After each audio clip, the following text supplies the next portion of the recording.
I'd like to talk to you today about telephone hell. I admit it, I'm a dinosaur. I don't know whether I'm a Brontosaurus, a Tyrannosaurus Rex, a Stegosaurus, or maybe a Rogethosaurus, but I grew up at a time where if you needed to call a business or a company, somebody would answer the phone and either answer your question directly or get somebody on the phone who could answer your question. Worst case scenario, somebody would call you back within a very short time and you would speak to a real person. Nowadays, with the incredible improvements that have been made in telephone technology, you get to talk to a machine or a robot, or you get to sit on hold for 20 minutes, half an hour, 40 minutes listening to advertisements for the very company that you're trying to get through to. In addition, you may be faced with a bewildering array of options from which to choose, oftentimes none of them being the particular option that you actually need. I'm sure that I'm preaching to the choir here. We've all been through this, but I would like to give you my take on what this experience might feel like. Thank you for calling Schmutz Brothers, creators and marketers of the Schmutzmo thing. For Somali, press 1. For Serbo-Croatian, press 2. For Swahili, press 3. For Latin, press 4. For Portuguese, press 5. For Macedonian, press 6. For Lithuanian, press 7. For High Dutch, press 8. For Esperanto, press 9. For Chaucerian English, press 10. For Urdu, press 11. For Farsi, press 12. For Ebonics, press 13. For Egyptian, as spoken in the Nile Delta, press 14. For early Mesopotamian Babylonian, press 15. For English, press 16. To repeat these choices, press star. You dutifully press 16, wondering why you had to listen to choices for 15 other languages since you are calling within the United States. You have chosen Macedonian. For early Macedonian, press 1. For middle Macedonian, press 2. For late Macedonian, press 3. For wee hours Macedonian, press 4. For hill Macedonian, press 5. For ocean front Macedonian, press 6. Now you're disconnected, and you get a message telling you that if you would like to make a call, you need to hang up and please dial again. You do this because it's important to you to reach this particular company. And this time, you cut off the robot in advance by carefully pressing 16, realizing you probably didn't press the 1 down hard enough last time. You have chosen English. Please listen carefully as our menu has changed. If you are calling for the latest brochure showing Schmutz Brothers products, press 1. If you are calling to find out how you can win a free Schmutzmo thing, press 2.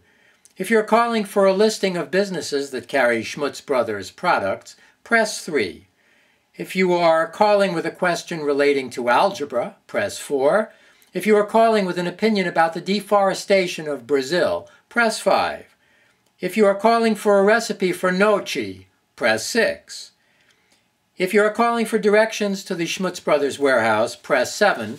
For all other questions, press 0 and a customer representative will assist you as soon as possible. You press 0 and now the elevator music begins. The music sounds like a string quartet playing Captain and Tennille's greatest hits. About halfway through Love Will Keep Us Together, your connection is cut off. You redial, choose English, and press 0. This time, a new robotic voice answers. Thank you for calling Schmutz Brothers, creators and marketers of the Schmutzmo thing. Before I can direct your call to the appropriate party, I need to ask you a few questions. Please speak your name. Dennis Fenichel. I think you said hence is Zen Shell. If this is correct, press 1. So, of course, you don't respond. I'm sorry, I must have not heard you correctly. Please speak your name. This time you're more careful. Dennis Fenichel. I think you said pencil henna fell. If this is correct, press 1. Again, you don't respond. I'm sorry, my mistake. Let's try this again. Please speak your name. Dennis Fenischel. Got it? Thank you. I think you said fences go to hell. If this is correct, press 1. By this point, you are so annoyed, you press 1 to escape having to listen to further corruptions of your name. Okay, please state briefly the purpose of your call. For instance, you can say checking on an order or requesting a catalog. Talking to a salesperson about the schmutzmo thing. Okay, I think you said walking with a tall person. If this is correct, press 1. I'm sorry, tell me again the purpose of your call. For instance, you can say requesting a brochure or hours and directions. I want information about the schmutzmo thing. Okay, I think I heard you say you went in formation for schmoozing. If this is correct, press 1. I'm sorry, I didn't get that. Please state briefly the purpose of your call. For instance, you can say extended warranty or technical support. Product information.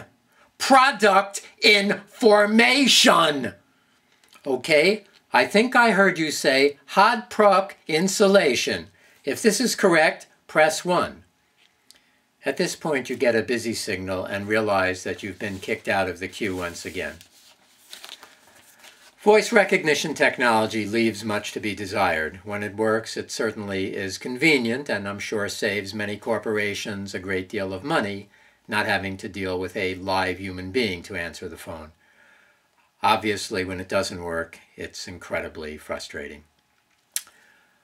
This little segment that I just read to you comes from a piece about telephone technology that appears in my latest book, Titters, Giggles, and Tears, Volume the 2nd, Would Someone Please Turn This Volume Down, which can be found on Amazon or Barnes & Noble online, along with a couple of other books that I've written recently, under the name Dennis Fenischel.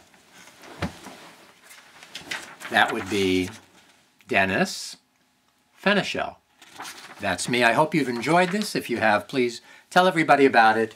If you haven't, shh, don't tell anybody.